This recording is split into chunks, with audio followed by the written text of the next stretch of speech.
समजते. मला सगळं समजते. ज्योतिषी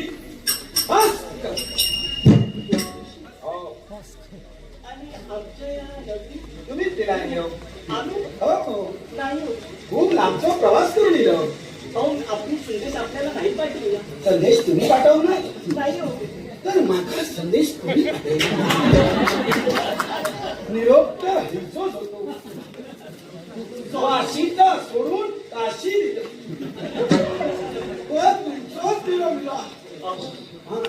सौभाग्य देवतेने आपल्याला संदेश पाठवला आहे. हा हा कारण असा होता कधी कधी. असू द्या. हो काय करता आता बाहेर कळणार काय करता ते राज करते. हो म्हणलं ना मी तसा म्हणणे ना त्यांच्या पण आता निरोप हैसूनच आता